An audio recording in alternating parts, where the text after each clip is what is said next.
and we want to fight for what's right, and regardless of whether or not we're here, the conditions should be better for whoever comes after us. So that's why we're striking today. Welcome to On Strike, a production of Workers Strike Back. I'm Bia Lacombe.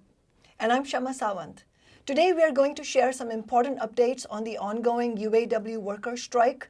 Since we first covered the strike has been expanded to 38 more plants. So we'll talk about what that escalation means for the strike. We'll also respond to some questions that have come up in response to our analysis of the UAW leadership strategy. But first, we're going to cover an ongoing strike of teachers in Britain. It's really important for working people to build links across nations. Capitalism is a global system. Unless workers stand in solidarity internationally and build international mass movements, we will not be able to win against the boss's global race to the bottom for billions of us, where they play the game of which workers can they pay the least and screw over all workers so that they can keep most of the wealth for themselves. And just as workers in the United States are facing an unprecedented cost of living crisis, working class people in Britain are facing a crisis of similarly monumental proportions. Skyrocketing inflation, including unaffordable housing, increasingly difficult working conditions with severe understaffing, with increasing numbers of workers being forced to use food banks. The list goes on. Internationalism is not just a nice idea, but a burning objective need arising from the brutal way that global capitalism works. That's why On Strike will be looking at struggles and fightbacks around the world. Today we'll be covering a strike of underpaid school support workers at a school called Ashfield Academy in Leicester, England. The school's teachers and staff serve students with complex medical conditions or serious physical disabilities. The school support workers are members of a British public sector union called UNISON. The workers are underpaid and struggling to get by, and mainly women and people of color.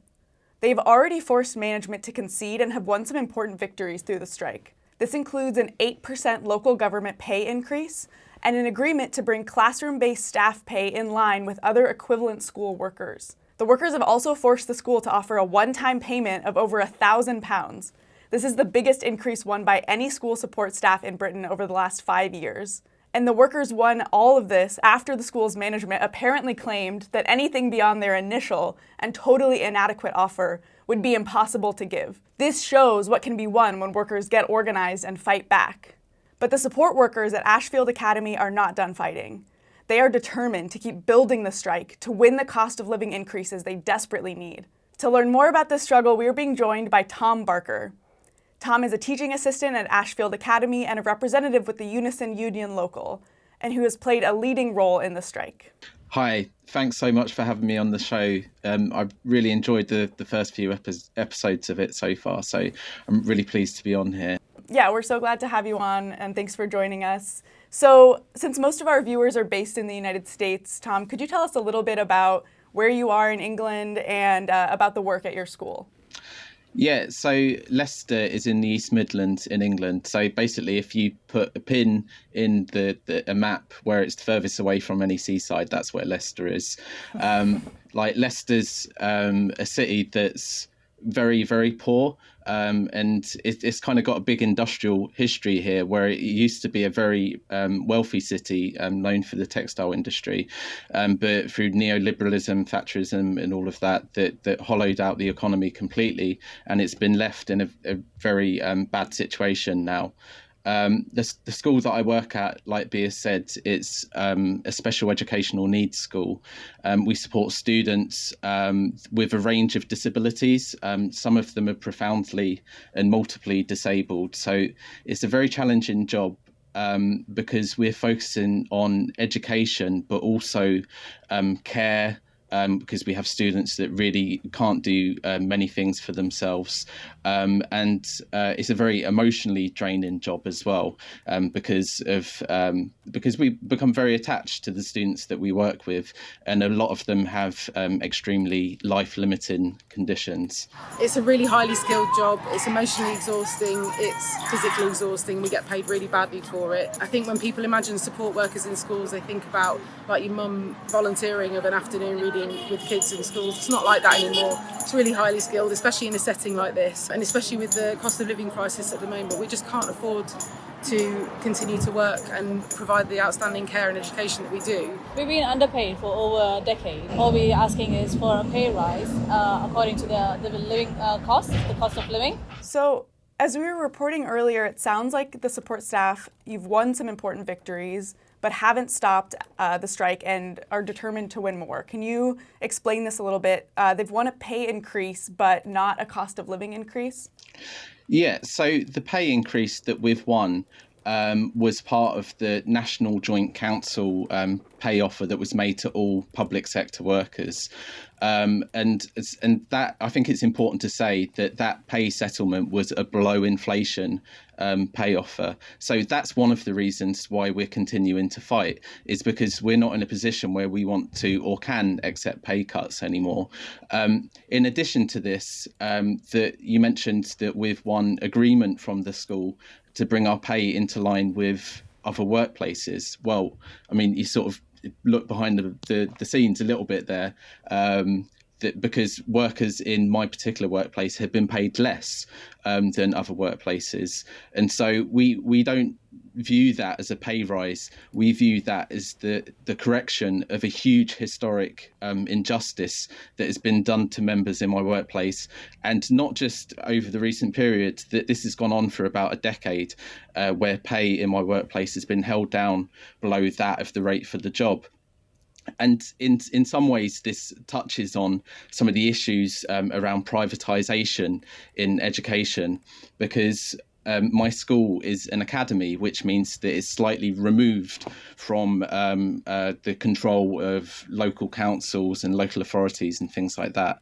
And this was a policy that was the brainchild of New Labour under Tony Blair and Gordon Brown, but rolled out on a big level by the Conservative government throughout the 2010s. And a lot of schools today are now academies. And one of the things with academies is that they don't have to follow terms and conditions that are applied at schools across the wider country. And so we've been left in a situation now where our pay has been held down significantly below other workplaces. We estimate that workers who've been in post for the last 10 years have lost out on more than £10,000.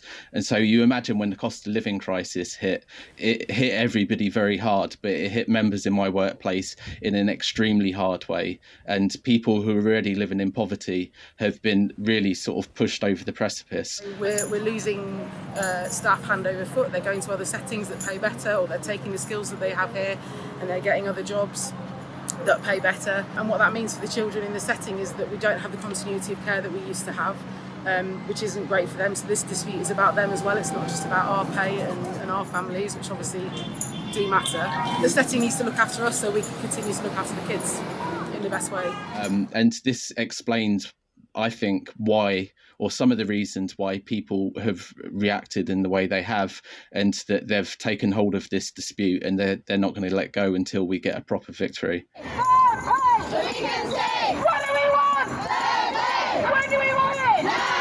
I mean, 10 years of being underpaid, it's just stunning. And it does, make a lot of sense that that you all would be so outraged. And what you're describing with the academies sounds similar to charter schools here in the US, where they get public funding, but then aren't forced to meet certain regulations and are, treated more like private schools, making really profit. It's like union busting tactic. Right. Established Totally. by charter schools. And making profits for, those at the top, the CEOs and the shareholders of these private schools.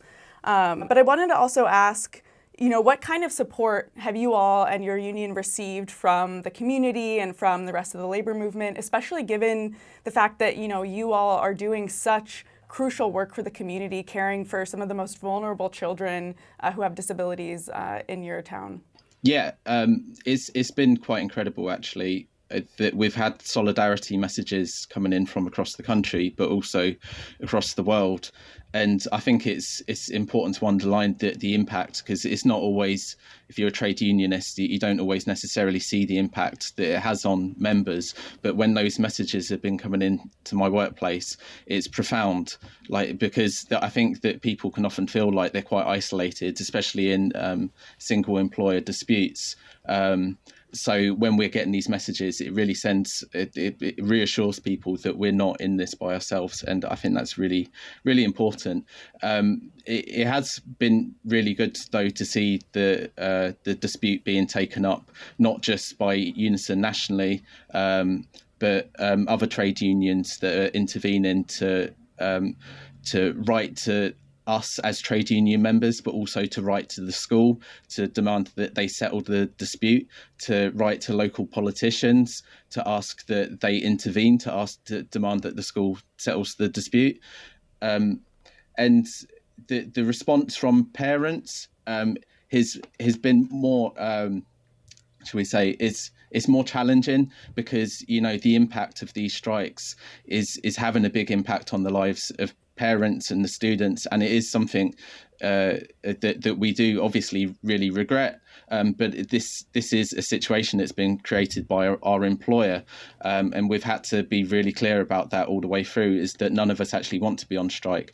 And I think it's incredible in that context that we've had such strong support from a big section of parents who, despite all of the disruption that this has caused to their lives, are still writing to us and telling us that they support us, are still doing things on social media, talking to the press where they can. Doesn't mean it's always getting published, to say that they support us. And I think what this speaks to is a kind of a consciousness about what is going on, where people sort of see themselves in some of the members at the school, where we're all living through a huge cost of living crisis.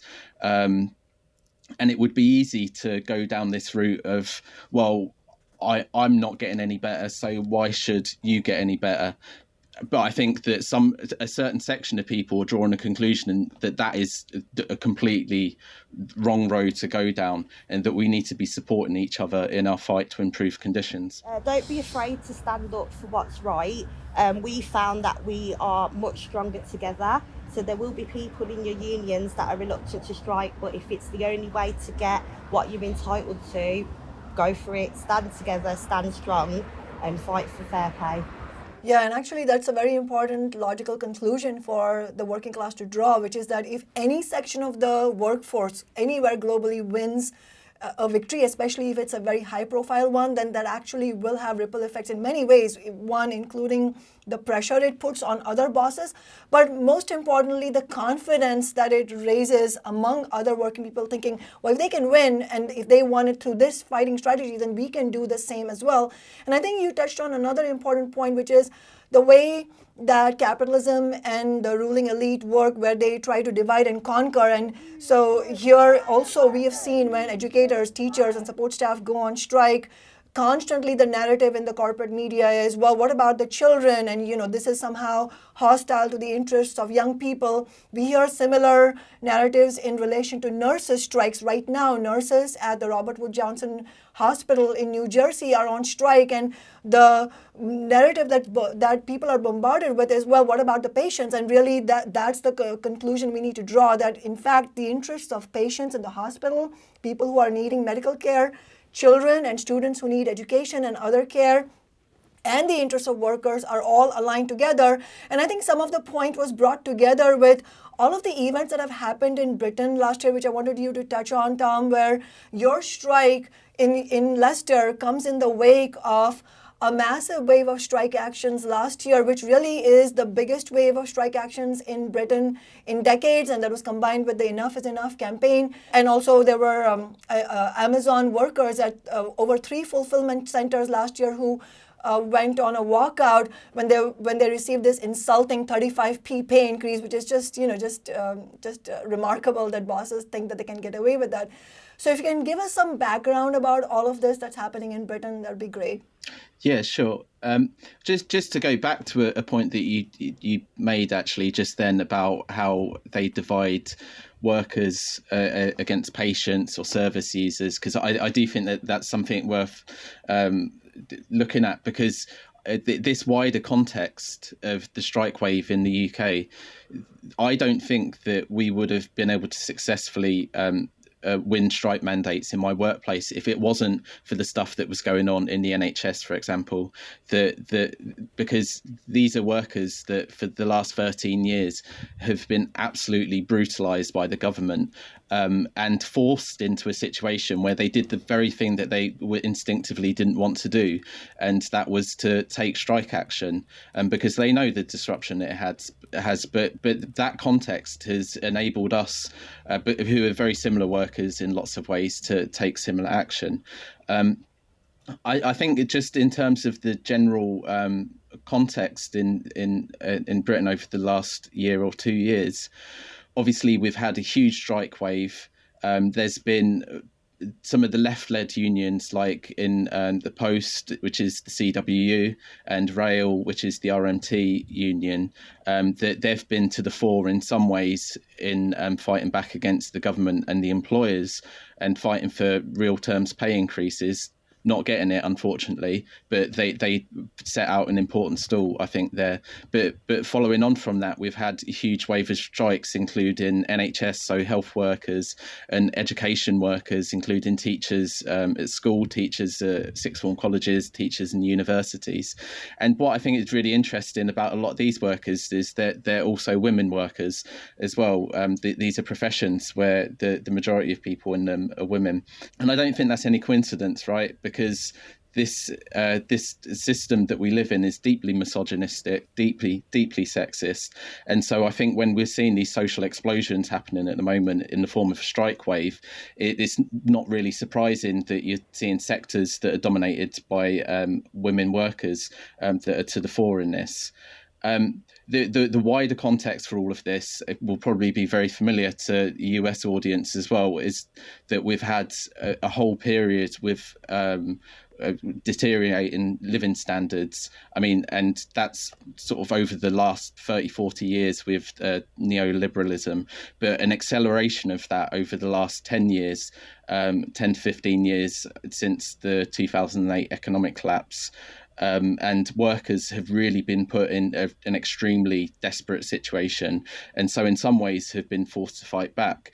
But I don't think necessarily it's always been a negative whip that's making people fight. I don't think that's, we don't want things to get worse before they get better. I actually think some of the main impetus for why workers are fighting back now has been the experience of things like COVID and the pandemic, where we saw who really does the work in society, who does the work that needs to be done, who is it that doesn't make a difference when they go home and do nothing. And what the kind of conclusions that were drawn from that was, it was often the people who are worse off, often the people who are most exploited, that are the ones that play the most important role. So I think that that's a kind of a more positive the thing that has given people a little bit of confidence in fighting back, that they know that what they're doing is deeply undervalued and that they deserve a lot better. There's lots of other things to say about the kind of wider context as well, because obviously with the climate crisis, we've got a huge wave of radicalisation of young people in particular, who are also fighting around issues of oppression, against racist, sexist policing, things that I know will be very familiar in the US as well. And we have a government whose answer to all of these huge problems, well, they don't really have an answer. So their answer is to lurch substantially to the right and start peddling to their base, using divide and rule strategies, going on attacks against, in particular, trans people, to try and just a standard divide and rule. The really unfortunate thing in all of this, though, is that we've got literally no opposition from the Labour Party. So when the government is doing these things, there's no kind of counterbalance to that.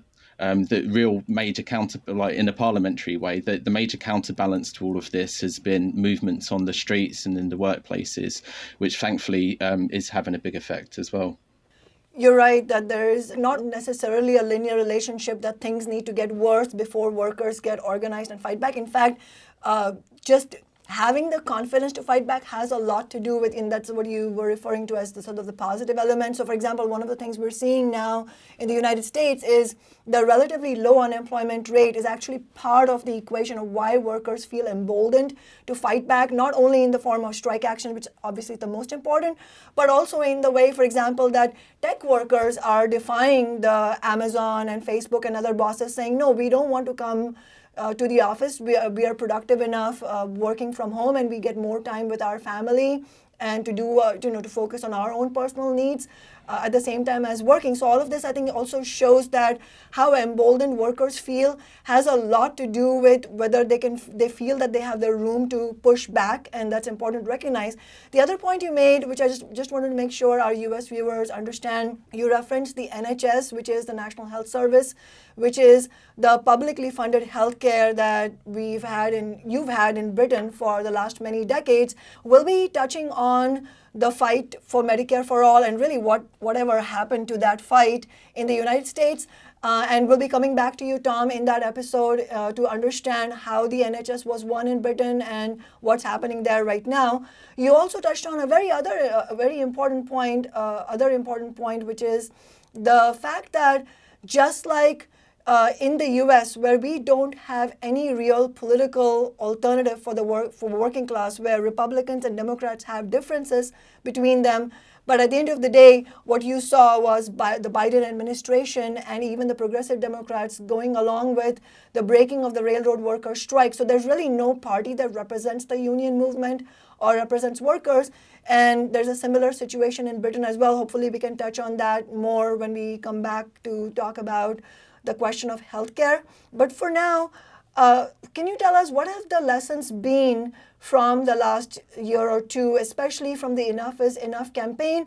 And what, in your view, are the lessons from Enough is Enough for the movement here, and especially for Workers' Strike Back, which, as you know, is a similar initiative? Yeah, it's a good question. There's huge opportunities, I think. That's what Enough is Enough really came out of. There was, I don't have the exact statistics, but I think it was something like 500,000 people signed up for it within a day of its formation. So there was a huge potential movement behind it. But I think what it also showed, after a period of time, it became very clear, is that some of the problems with the union leaderships who may want to use campaigns not to develop a kind of organic grassroots movement of people organising on the streets and in workplaces, but to drive it down a kind of a route where it was doing important work about supporting picket lines, but really trying to limit the potential that it could have. It's been very different in different places. So I think in some places across the country, they had like truly massive rallies that were really impressive, and the Enough is Enough locally took on a bit of a life of its own. That certainly happened here in Leicester to an extent, where we were able to use it to organise rallies, to organise trips to picket lines to support workers taking strike action. And some of our members were also able to orientate it towards the local council, who were proposing attacks against council tenants in the form of energy price rises, and we successfully pushed back against that. So it showed that there was something there that could potentially have been used for lots of different purposes, but there wasn't a kind of will at the top to try and maintain it, to give it a kind of focus, and to try and ensure that it wins all of the important demands that it had when it was formed. So I think that it showed on the one hand that there was enormous potential, but also the dangers of leaving these things in the hands of kind of trade union leaders that don't necessarily want to see things flourish in the way potentially we might want to. I think in terms of where it's similar to workers' strike back, obviously I know that's like a really important initiative in the US. I think that it has the potential to do some of the things that Enough is Enough could have done, to win workers to like very sort of clear ideas about how we can fight back and win improvements in living conditions, what the best methods are. But I think the critical thing where it could be different is the leadership, and the. Like obviously we want it I would imagine you want it to develop quite deep roots into the communities and in the trade union movement as well, and I think there is kind of enormous potential for doing that, but I think at the beginning with the Enough is Enough, having established trade union leaders maybe was more of a problem. So not having that problem to begin with maybe is a bit of a solution, might take it down a better path. Yeah, I agree. I think, with Workers' Strike Back, we want it to be, the point of it is to be an organization by workers for working class struggle, where workers can sink those deep roots, like you said, into struggles that are happening in their communities, but also stay connected to national and international struggles, but to learn how to fight back and to do that in an ongoing way, and also to build the organization through the course of those struggles and not, allow it, all of that energy to sort of go nowhere. Because I think we need these kind of lasting organizations in the U.S. working class, for sure. It's been missing for a long time. Thanks, Tom, for being here and for everything that you shared. Before we let you go for today, I wanted to ask you one other question. Bia and I are members of Socialist Alternative in the United States. You are a member of Socialist Alternative in England, Wales, and Scotland, and we are sister organizations affiliated with the International Socialist Alternative. So I wanted to ask, as a socialist, what do you think all of, everything that we've been talking about on both sides of the Atlantic, what do you think all of this says as a socialist to you about the crisis of capitalism itself? That we need to change the world, that it's more urgent than it's ever been, that capitalism doesn't provide any solutions to the problems that working people are facing today. I think more and more we're seeing political parties and governments turn into really sort of barbaric policies as a way of dividing people. And we need to fight back against that with solidarity, that we need to build campaigns that bring people together, workers and the oppressed all together, to fight for a society that's run for the interests of ordinary people, not for the billionaires.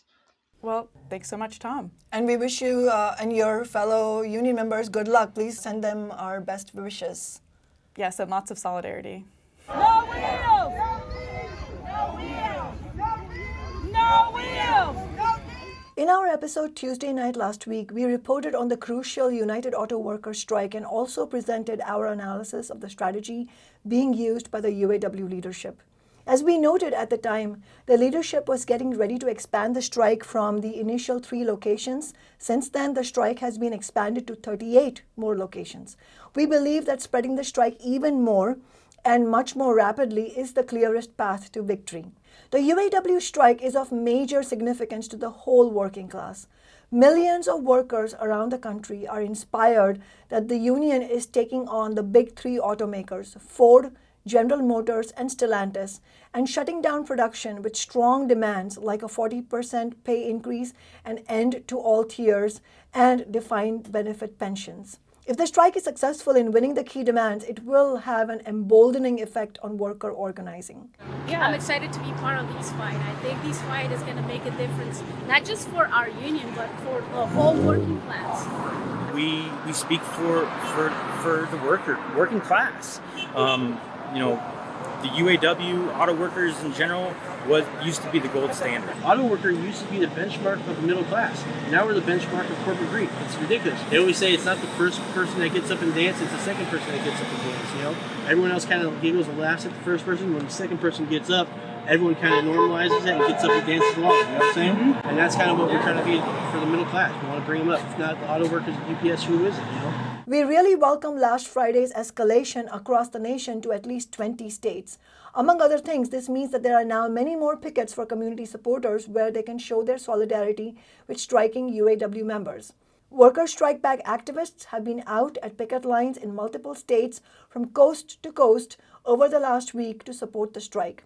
Bia, you visited the UAW picket line in Beaverton, Oregon on Friday, which is about a 3-hour drive from Seattle.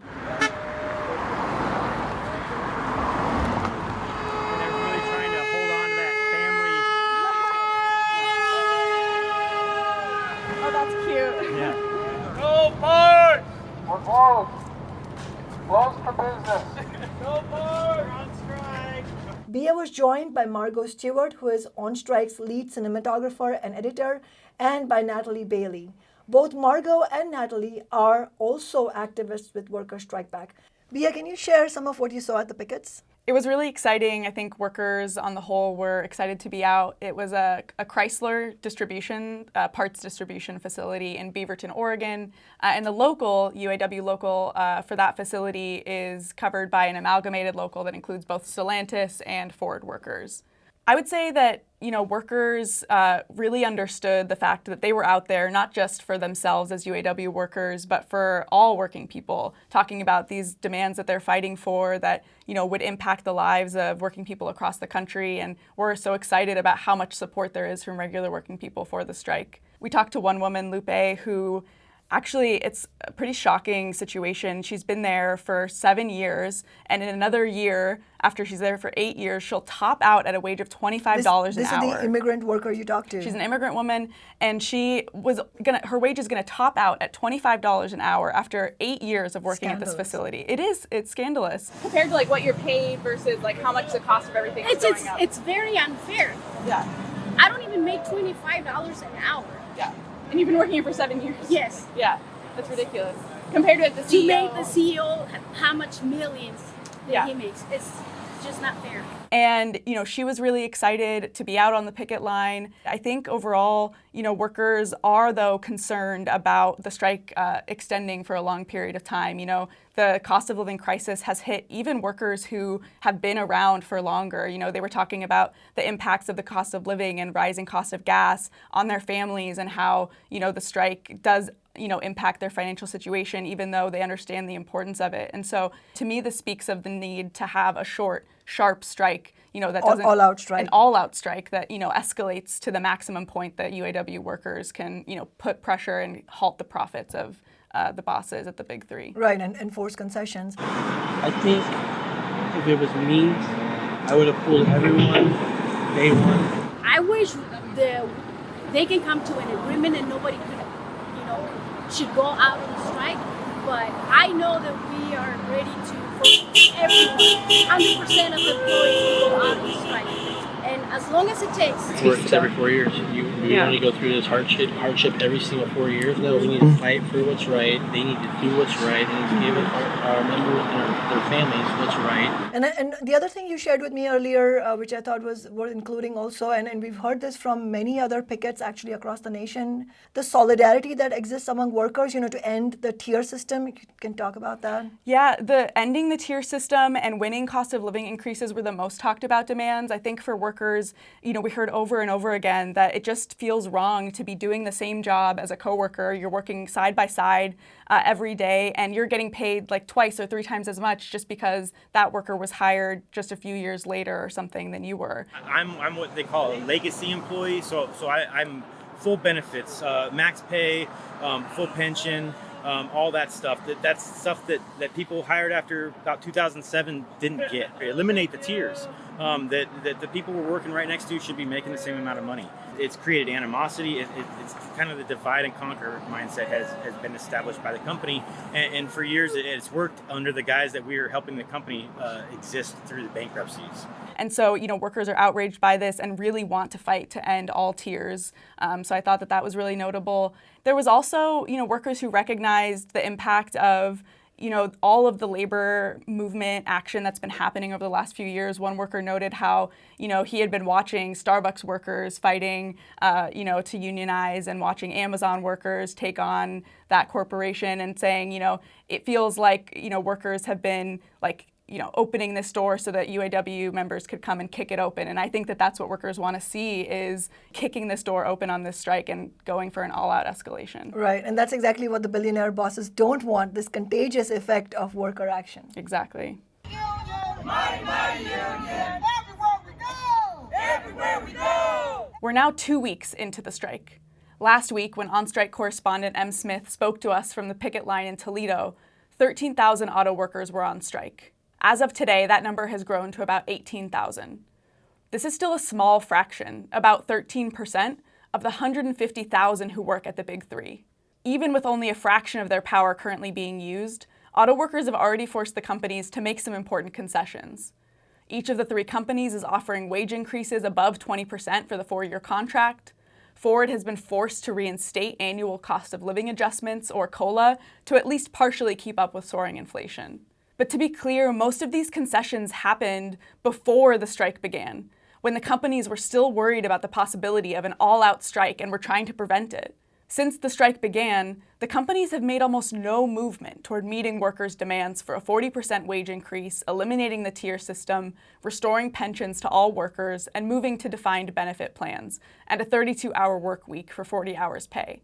GM and Stellantis have still refused to even bring back COLA. My son, he didn't want to go to college, but he wanted to work, and I said, I can get you in here with me, and I did. And he's been here almost 3 years, and he makes half of what I make. And he works twice as hard as me. They make up 71% of this whole corporation. The 2-tier make up 71%. So we're gonna fight out here to get that for them. They deserve it. I agree, I'm the same way. You gotta fight for these young guys. They deserve everything we get. That's right.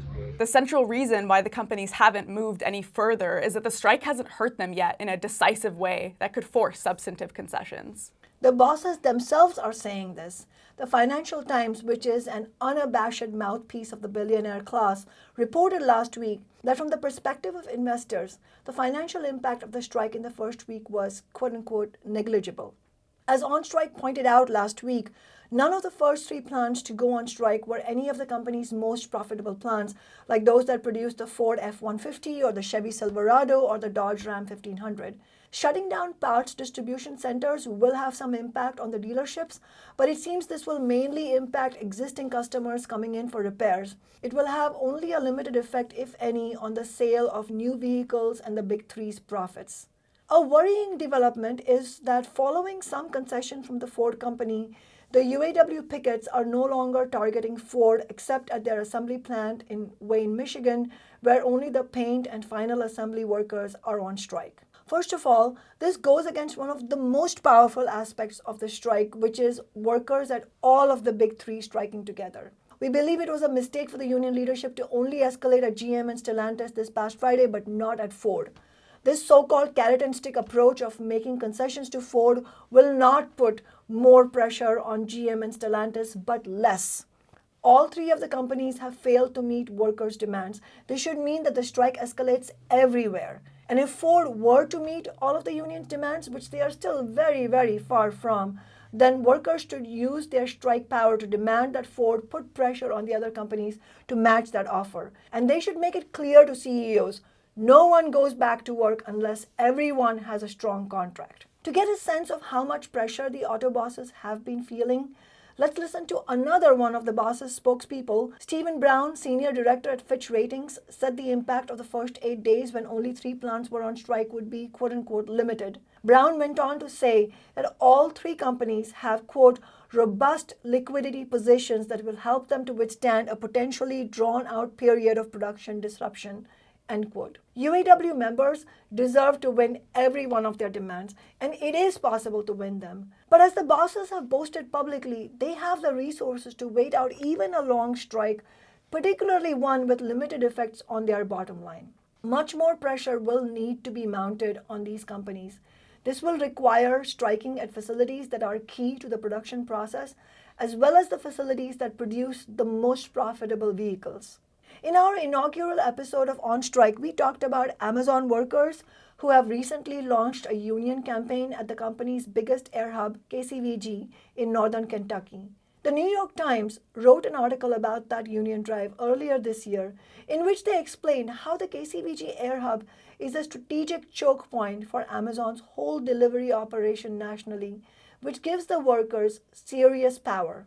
As the article says, quote, while it is rare for employees to pry loose costly concessions from Amazon, workers who threaten choke points within its delivery network appear to have won concessions multiple times. End quote.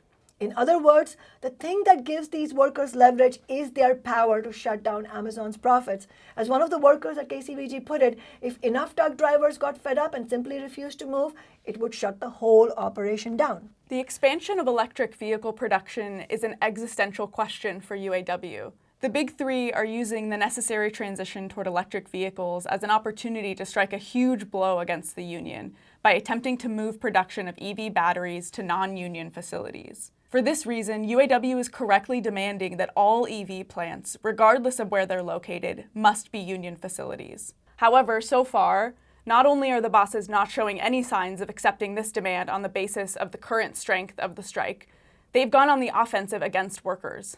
On Monday, Ford announced that it would be halting construction of its $3.5 billion electric vehicle battery plant in Marshall, Michigan. Ford said that it's limiting spending on the facility, quote, until we're confident about our ability to competitively operate the plant, end quote. It's hard to read that as anything other than an anti-union threat and a blatant attack on jobs. This alone requires an urgent escalation of the strike against Ford. It shows the critical importance of using all the power that the union has to build the strongest possible strike, because far-reaching demands like the one on electric vehicles will not be won on the basis of a limited, narrow strike of a small part of the workforce. UAW President Shawn Fain recently said that the strike was not about living to fight another day, that now is the moment. When I hear the phrase, live to fight another day, I want to literally beat the shit out of somebody. We had that embedded in our brains as workers coming through over the years, and it would drive me up a wall when I would hear a leader say, live to fight another day. Another day came and went over and over, and no one fought. And so this is our time. We call this our generation defining moment. This is it. We fully agree. And UAW has enormous public support behind them. That's why we think the current slow escalation plan should be sped up. From their first announcement of what they're calling the stand-up strike, Fain and his team have said that their strategy is today's version of the sit-down strikes which built the auto union in the 1930s. The importance of the 1930s auto strikes can hardly be overstated, and it's exciting to hear a union leader referencing the lessons of that powerful strike for the present day. Unfortunately, we think this comparison by the UAW leadership is misleading. The history-defining sit-down strikes of the 1930s brought General Motors to its knees. Those strikes were not aimed, as the current strike seems to be so far, at the softest targets, nor were they something that was announced unilaterally by the top union leadership. On the contrary, these militant struggles grew out of the shop floor anger against the high speed of the production line, unjust discipline, and overall horrendous conditions the GM bosses were inflicting on the workers. GM even used violent and dangerous right-wing groups, including a splinter from the KKK, to attack and intimidate the workers and socialists who were seen as the leaders of worker unrest. Famously, the first sit-down in Flint, Michigan was against the unjust dismissal of two brothers known as the Perkins Boys, who had protested against being expected to do work that was formerly done by three workers. This act by GM was like lighting a match to a powder keg. The workers sat down and stopped production until the Perkins Boys were returned to work. It was through actions like this one that workers learned in practice how much power they had on the job. Strikes broke out in plants as far apart as Atlanta, Georgia, Kansas City, Missouri, and Cleveland, Ohio. The union formulated a set of clear and powerful demands, including an annual wage adequate to provide health, decency, and comfort. The emphasis on an annual wage addressed the unpaid seasonal layoffs which were frequent in the industry at the time. The demands also included an 8-hour workday, seniority, overtime pay, spreading work through shorter hours, safety measures, union recognition, and elimination of speed-ups. Then, militant union organizers, many of whom were socialists or communists, targeted a series of key plants that produced components without which the rest of the factories in the General Motors network could not build cars. In other words, they strategically shut down the supply chain and with it, most of General Motors. Beginning with the famous Fisher Body plants in Flint, Michigan, and expanding it as the word spread as quickly as they could. And all without a strike fund. They picked the Fisher Body plants in Flint as the starting point because in addition to being mother plants, they each contained a critical mass of committed unionists who were already respected organizers and could carry out the actions necessary to secure the plants. To quote the classic labor history book Strike by Jeremy Brecker, the union coordinated the strike and put forward union recognition as its central demand. The strike spread rapidly from Flint and other initial centers throughout the General Motors system. Auto workers sat down at Guide Lamp in Anderson, Indiana, at Chevrolet in Cleveland, Fisher Body in Janesville, Wisconsin, and Cadillac in Detroit. Regular strikes developed at Norwood and Toledo, Ohio, and Turnstead, Michigan. General Motors was forced to halt production at Pontiac, Oldsmobile, Delio Remy, and numerous other plants. GM's projected production for January of 224,000 cars and trucks was cut to 60,000, and in the first 10 days of February, it produced only 151 cars in the entire country, end quote. Before the sit-down strike was over, 50 plants with 135,000 workers in 35 cities and 14 states were shut down. Not only that, but afterwards, although the agreement signed with GM only granted a limited recognition, those workers were able to enforce fair treatment, health and safety, and most importantly, reductions in the killing pace of work by continuing to use the sit-down strategy whenever and wherever management tried to resist. The current UAW strike is much needed and deeply inspiring to workers across the country, but we should not confuse the leadership's current strategy with that of the sit-down strikes. Rather than going all out to stand up against the attacks by the big three bosses, the current strategy of the UAW leadership includes telling the vast majority of its members to keep working without a contract. One of the most common arguments we've seen is that the strategy of slowly escalating the strike is smart because it conserves the union's strike fund by having only a fraction of the workers on strike. Part of this argument that's been stated by some is that those who've been laid off during the strike can use unemployment benefits rather than drain the union's strike fund. It's not clear at all, though, how many states even allow this option. As an article from Axios said, quote, "Uncertainty over unemployment eligibility is rampant," end quote, because eligibility will depend on specific state laws and a range of other factors. According to the Ohio Department of Job and Family Services, it's also possible striking workers and employees at a company with striking workers may be disqualified from receiving unemployment benefits. According to UAW Region 2B Director David Green, it's as clear as mud. Axios also reports that the union is already using its strike fund for about 600 non-striking workers at Ford's Michigan assembly plant, who were temporarily laid off last week when other workers at the plant were called to strike. The UAW has built a strike fund in excess of $800 million, which has been estimated to be enough to last for an all-out strike of about 3 months. For context, the General Motors strike in 2019 lasted just 40 days. In reality, a militant, all-out strike of 3 months would cost the auto industry bosses tens of billions of dollars and put enormous pressure on them to concede to the union's demands. It could include picketing dealerships, as the UAW threatened to do toward the end of the GM strike in 2019, and potentially bringing out thousands of community supporters. It would mean finding all the remote lots where the stockpiled 80 to 100-day supplies of vehicles are parked, and picketing them to allow Teamster car haulers to honor the picket line by turning around their trucks and going away empty.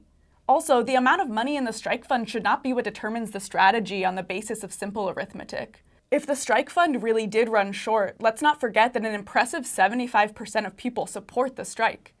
Working people recognize what it would mean for all of us if UAW were to win a 32-hour work week, an end to tiers, and pensions and healthcare for all workers. If the UAW leadership is really worried about the size of the strike fund, they need to put their faith in working people to donate to the cause. The union could set up an appeal tomorrow to raise the funds that are needed. Workers Strike Back would be happy to donate, as would the millions of ordinary working-class people who understand what's at stake. In addition, as some of you know, as an elected representative of working people for nearly 10 years, Kshama has only taken home the average worker's wage and donated the rest of her 6-figure city council salary after taxes into a working-class solidarity fund. We are ready to donate from this solidarity fund for the UAW strike fund, just as we have done for countless struggles, including the fight to unionize Amazon. An all-out, short, sharp strike is completely different from a passive strategy of waiting out the employers, the infamous one day longer strategy, which has failed our movement so many times.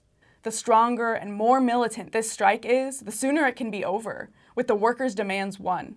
This brings us to the question of the role of the rest of the working class in a strike.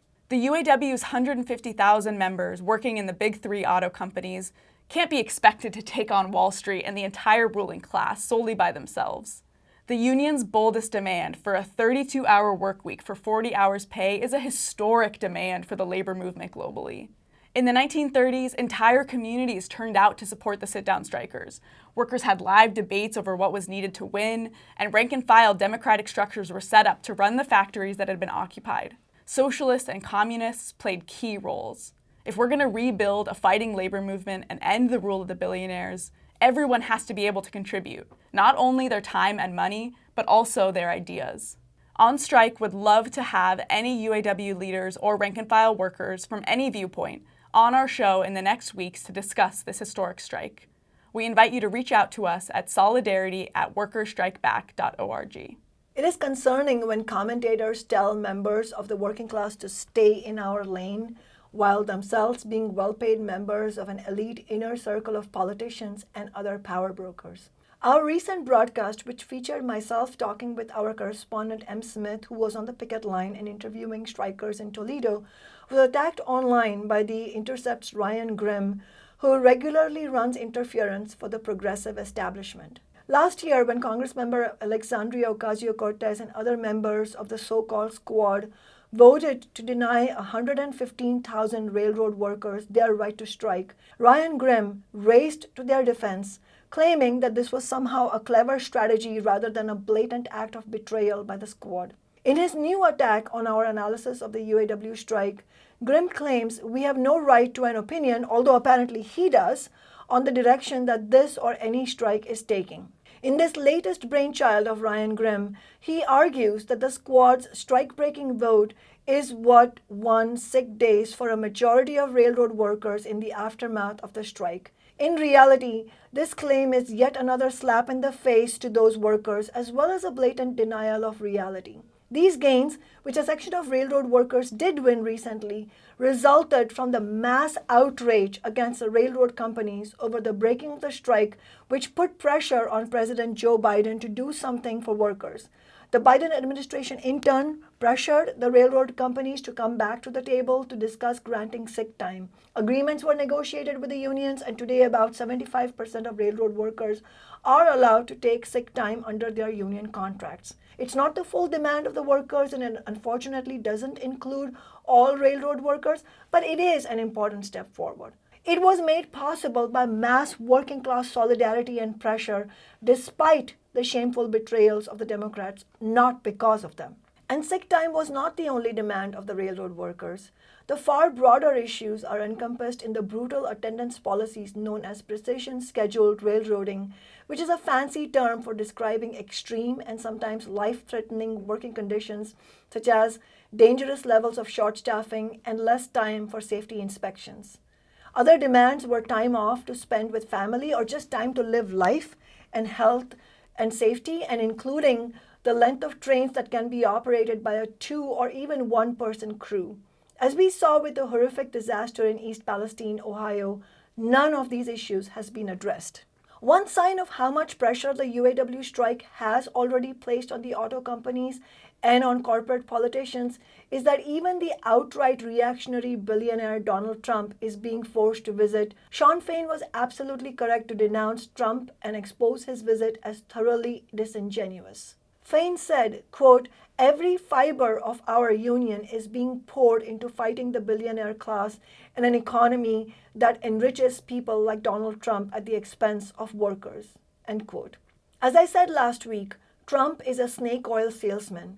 In the absence of a genuine left alternative to the Republican and Democratic parties, Trump has attempted to pose as a friend of American working people, but the working class cannot afford to have any illusions in the dangerous ideology Trump represents. And at the same time, we think the UAW leadership also needs to clarify to their members that they cannot have faith in President Biden either, who also visited the UAW pickets. Biden's recent visit shows the pressure on him, which is credit to UAW members. But Biden and the Democrats are just as much representatives of Wall Street interests as the Republicans are.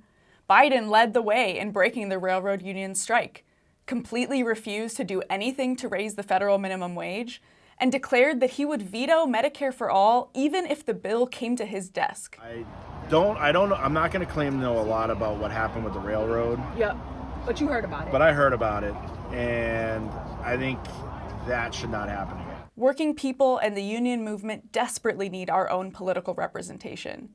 It's really important that Cornel West is running as a left independent from the Green Party, and that he visited UAW pickets and spoke up in solidarity with the workers and their demands on the picket line. I know the president was here yesterday, and symbolic gestures, they're empty if you don't follow through. He broke the back of railway worker strikes already. He's been rationalizing corporate greed for the last 35 years. So it's nice for him to come and to say some words and things, but we need more than pretty words. I'm all for having a different party, number one, and so what he's come out with, like I said, he's ready to join the movement.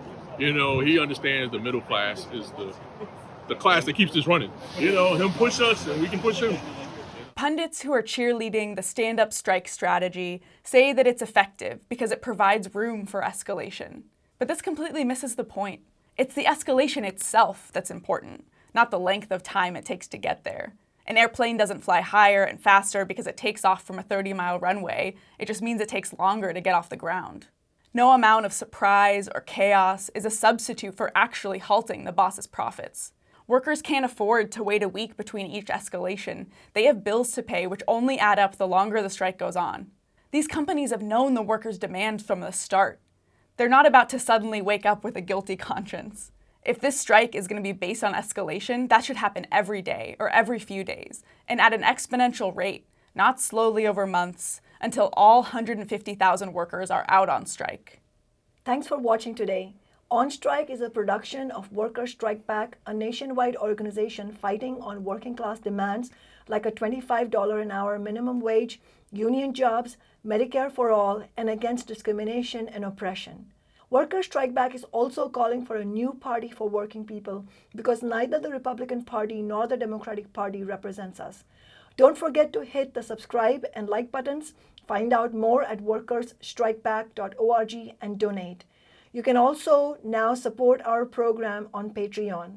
On Strike is a broadcast entirely for working people and funded entirely by working people. See you next week. Solidarity.